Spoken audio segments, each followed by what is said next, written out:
ابھی حال ہی میں لیٹسٹ جو اس کا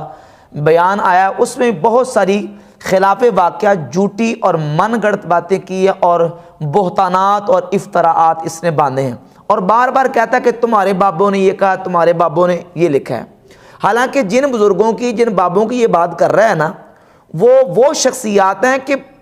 امت مسلمہ ان کو اپنا بزرگ اور بابے مانتی ہیں۔ اگر یہ انکار کرتا تو اس سے کوئی بعید نہیں ہے۔ سیدنا باعث بستامی کا اگر یہ انکار کر رہا ہے نا، یا داتا صاحب رحمۃ اللہ کا انکار کرتا ہے، تو اس سے کوئی بعید نہیں ہے کہ یہ ابھی تو کہتا ہے نا میرے سیاستہ والے بابے ہیں، یہ کل کو سیاستہ سے بھاگے گا، اور یہاں تک کہ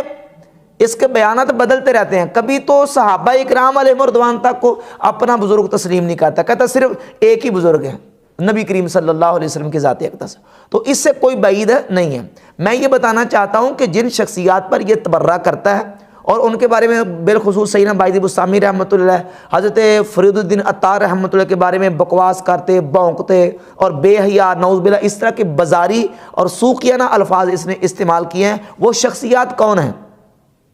جو امت مسلمہ کے ہاں مسلمہ شخصیات ہیں۔ اگر ان کا دفاع کرنا اور ان کو رحمت اللہ علیہ کہنا، ان کو اللہ کا بری ماننا، یہ نعوذ باللہ بے حیائی ہے اور اعوذ باللہ تعالیٰ یہ گمراہی ہے، تو پھر میں ابھی آپ کے سامنے نام گنتا ہوں اور آپ کو حوالے پیش کرتا ہوں کہ کن کن لوگوں نے ان شخصیات کو امت کی مسلمہ اور مقتدر شخصیات تسلیم کی ہے۔ ابن تیمیہ جیسے ان کے مسلمہ جو پیشوا، ان کے غیر مقلدین کے امام و پیشوا، ابن تیمیہ نے سیدنا باعث بستامی رحمۃ اللہ کی تعریفیں کی۔ یہ حافظ ابن کثیر کی کتاب البدایہ والنہایہ، اس کی جلد نمبر 11 صفحہ نمبر 41 پر حافظ ابن کثیر نے سیدنا باعث بستامی کا ذکر کیا اور کہا احد مشایخ صوفیہ، یعنی صوفیہ میں سے بہت بڑے مشائخ، اور وَلَهُ مقامات و مجاہدۃ مشہورہ و کرامات ظاہرہ، ان کا بڑا بلند مقام ہے اور ان کے بہت مشہور مجاہدے ہیں اور ان کی کرامتیں ظاہر ہیں۔ اسی طرح یہ دیکھیں غیر مقلد وہابی مولوی ہے عبداللہ محدث روپڑی، اپنی کتاب فتاوی اہل حدیث کی پہلی جلد کے صفحہ نمبر 52 پہ لکھتا ہے شیخ ابو یزید بستامی رحمۃ اللہ علیہ، جو مشائخ میں سلطان العارفین کے لقب سے پکارے جاتے ہیں،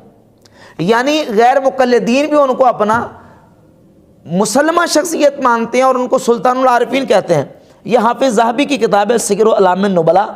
امام ذہبی جب تذکرہ کرتے ہیں سیدنا باعث بستامی رحمۃ اللہ علیہ کا، تو اس انداز سے ان کا ذکر کرتے ہیں۔ یہ سیر اعلام النبلاء، اس کی جلد نمبر 10 کے صفحہ نمبر 263 پہ حافظ ذہبی لکھتے ہیں سلطان العارفین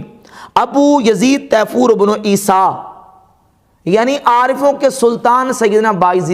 بستامی رحمۃ اللہ تعالی علیہ۔ اس انداز سے انہوں نے تذکرہ کیا ہے۔ یہ حافظ ابن خلقان کی کتاب وفیات الاعیان، حافظ ابن خلقان نے جلد نمبر 2 کے صفحہ نمبر 436 پر سیدنا تیفور ابن عیسیٰ باعث بستامی رحمۃ اللہ کا تذکرہ کیا، کہا الزاہد المشہور، یعنی مشہور زاہد، اور وَلَهُ مقالات کثیرہ و مجاہدات مشہورہ و کرامات ظاہرہ، ان کے بہت مشہور مقالات ہیں اور ان کی جو مجاہدے مشہور ہیں، اور بہت سارے ان کے مقالات ہیں اور ان کی کرامتیں ظاہر ہیں۔ اس انداز سے حافظ ابن خلقان نے سیدنا باعث بستامی رحمۃ اللہ کا تذکرہ کیا ہے۔ امام ابن الجوزی نے اپنی کتاب صفت الصفوہ میں بستام کے 2 چنے ہوئے بزرگوں کا ذکر کیا ہے، 2 اللہ کے ولیوں کا ذکر کیا، ذکر المصطفین من اہل بستام کے 2 چنے ہوئے برگزیدہ ہستیوں کا ذکر، ان میں سے پہلا ذکر سیدنا باعث بستامی رحمۃ اللہ کا کرتے ہیں، اور ان کا پورا تذکرہ انہوں نے 1، 2، 3 اور 3.5 صفحات پر سیدنا باعث بستامی رحمۃ اللہ کا تذکرہ کیا ہے۔ یہ امام ابو نعیم اصفہانی کی کتاب حلیۃ الاولیاء، حلیۃ الاولیاء کی جلد نمبر 10 صفحہ نمبر 34 پر تقریباً 3.5 سطروں میں صرف سیدنا باعث بستامی رحمۃ اللہ کے القابات ذکر کیے ہیں۔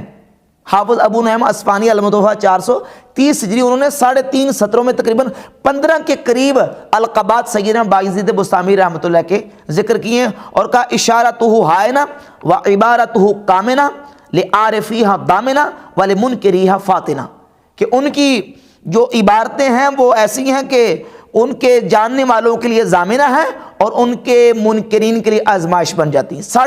تقریباً 3.5 سطروں میں ان کے القابات لکھے ہیں امام ابو نعیم اصفہانی نے سیدنا بایزید بسطامی رحمۃ اللہ کے، اور یہ کتاب ہے لسان المیزان، حافظ ابن حجر عسقلانی کی لسان المیزان کی جلد نمبر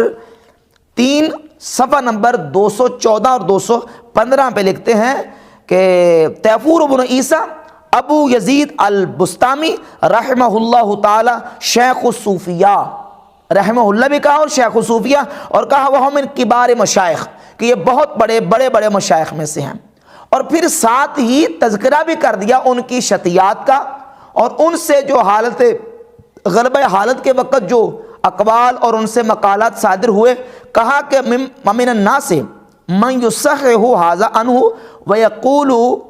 قالہ فی حال سکرہ، کہ علماء نے لکھا ہے کہ ان سے اس طرح کی جو چیزیں شتیات صادر ہوئی ہیں یہ حالت سکر میں یعنی غلبہ حالت کے وقت ان سے صادر ہوئی ہیں۔ اگر وہی شتیات بیان کر کے حضرت شیخ فرید الدین عطار رحمۃ اللہ علیہ ان کی توجیہ بیان کریں اور ان کی کچھ توضیح بیان کریں تو یہ کہتا ہے کہ بے حیائی کا کام کر رہے ہیں۔ نعوذ باللہ شیخ فرید الدین عطار رحمۃ اللہ علیہ کو بے حیا کہا ہے مرزا نے۔ اگر فرید الدین عطار رحمۃ اللہ علیہ یہ بات کریں تو وہ نعوذ باللہ بے حیا ہیں الیاذ باللہ، تو پھر امام ابن حجر عسقلانی کے بارے میں کیا کہو گے، اور امام ذہبی کے بارے میں کیا کہو گے؟ امام ذہبی نے تو یہاں سیر اعلام النبلاء کی جلد نمبر 10 کے صفحہ نمبر 264 پہ لکھا ہے انہو قالہا فی حال دہشت و سکر، کہ انہوں نے یہ حالت دہشت و سکر میں کلمات کہے والغیبت والمحو فیتوی ولا یحتج بہا، سبحانی ما آدم شانی وغیرہ کے جو کلمات ہیں انہوں نے حالت دہشت و سکر اور غیبت و محو میں کہے ہیں، فیتوی کہتے ہیں ان کو لپیٹ دیا جائے گا، ولا یحتج بہا ان سے احتجاج نہیں کیا جائے گا، ان کو دلیل کے طور پر پیش نہیں کیا جائے گا۔ اور سلطان العارفین بھی کہا یحکیٰ عنہ فی الشت اشیاء منہا ما لا یصح، کہتے کچھ ایسی بھی چیزیں ان سے حکایت کی جاتی ہیں کہ جو صحیح نہیں ہیں۔ تو اگر ان کا دفاع کرنے والے اور ان کو ولی اللہ ماننے والے اور ان کو اپنا بزرگ ماننے والے وہ بے حیا ہیں، تو ان سارے محدثین کے بارے میں مرزا اپنی زبان کیا کھولے گا؟ تو اس طرح کی باحیات قسم کی اور بے حیائی پہ مبنی باتیں مرزا نے ان اولیاء اللہ کے بارے میں بکواس کرتے ہیں، بونکتے ہیں اور بے حیا ہے نعوذ باللہ، اس طرح کے سوکیان اور بازاری الفاظ جو ہیں ان کے لیے استعمال کیے ہیں۔ اب رہ گئی بات سیدنا تیفور ابن عیسیٰ بایزید بسطامی رحمۃ اللہ کے شتیات کی۔ شیخ فرید الدین عطار رحمۃ اللہ علیہ نے اپنی کتاب تذکرۃ الاولیاء